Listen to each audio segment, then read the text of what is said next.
Ito po ang ating napakagandang Africa Luxana Bite Carry Travel System. So this is good for newborn. Adjustable po siya for fully reclined up to toddler na po. Around 18 kg. Ayan. So this lightweight stroller, already washed and ready to use. Wala po itong faded, wala po siyang discoloration. Okay? So ito po ang nakikita po ninyo. Set up po siya for reversible handle. Ayan. Adjustable handle. And then naka-toddler seat po siya. And full canopy. Okay? So, ito po yung details po niya one by one. Color gray po ito. Combination po ng white lining. Ayan. So, ito po yung details po niya. Ayan. Wala po siyang canopy. Wala po siyang faded. Ito po yung kanyang peekaboo. Araw lang po yun na walang faded dyan. Okay. Meron din siya sa kabila. Ayan. Okay. And then, meron siyang lock dito para naka-fit po siya. Okay. Ayan. And then, next natin. Wait lang, baby. Wait lang po. Sige na, ano siya. Kasi, sakay ka na. Ayan. Huwag na mag-cry. So, ayan, for example, yung model baby namin is 4 years old. And then, 14 kg. Upo na maayos. Ayan, okay. And then, yung kanyang handle, ayan, yung silver button, ito po yung pipress po ninyo pag i-adjust nyo po yung handle. Depende po sa laki na magtutulak. And then, yung handle niya, wala naman po siyang tear. Okay, so pagka nilalock po siya, dito lang po yan. Mamaya, di-demo po natin. Frame mo na. So, pakita natin yung kanyang body frame. Ayan. So, Blurred. as a maselang seller, pwede po ito. May recommend sa mga masisela mga buyers. So, this Africa brand, you know, 34K.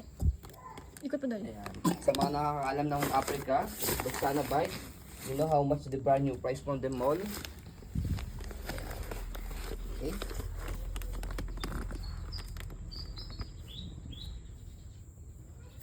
Okay.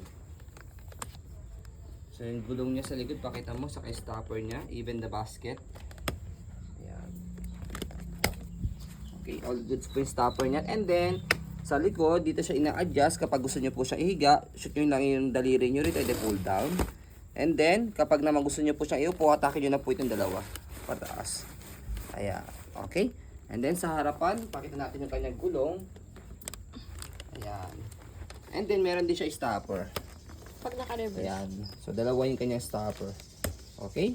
Tapos, meron siyang footrest. Ayan. Ito yung footrest niya. Tapakan ng paa. And then, extra pocket. Peekaboo. Meron dyan. Yung peekaboo.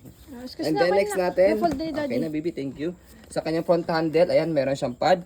Press nyo lang po itong color white. And then, angat kapag tatanggalin si baby. Yan. Ayan, di ba? Ganun lang. So, ito yung kanyang mga newborn pad sa head and body. Kapag toddler na po si baby, pwede nyo na po yung tanggalin para maluwag-luwag na po siya. And then, meron siyang extra pad. Ayan, okay. And then, harness pad. 5 harness. Safe na safe si baby. Wala po yung putol. Okay. And then, as you can see, meron siya dito 3 butas for newborn, toddler, and kids sa kanyang harness. Depende po sa laki ng baby po ninyo. And then, A4 cast na po yung kanyang gulong. As you can see, yung kanyang gulong sa likod, yung po yung nag-swivel. For easy maneuver po yun. Kapag ni-reverse po natin yung kanyang handle, angat lang po ito, shoot dito. Ito naman po yung mag-swivel, yung harapan. Ito naman po yung mag-straight ng takbo. Ayan. See? So, yun po yung tinatawag na A4 cast. Ayan. Okay? So, next natin sa pag-fold po sa kanya, tanggalin lang po yung lock dito sa canopy niya. And then fold. And then, ang kinagandahan po dito kay Africa is lightweight, one hand fold, one hand open. So, try natin. Kailangan naka-red siya. Unlock, press yung ilalim, angat yung likod, and then pull down. Ganoon lang po siya kadali. Kapag in-open, ayan, same lang din. Naka-unlock, press yung ilalim, angat yung likod, tapos bubukan nyo lang po siya. Ganoon lang po siya kadali. Okay? So, para mas space saver pa po sa sasakyan yung kanyang handle, pwede nyo po siyang i-forward dito. Ayan. Para mas maliit po siya. Okay? So, yan po ang ating napakagandang Africa Luxana Bite. As you can see, very details po kami sa aming pong pag-video. Kasi amin shop policy, no refund, no exchange. What you see is what you get. So, yun po, maraming salamat. Have a nice day and God bless po.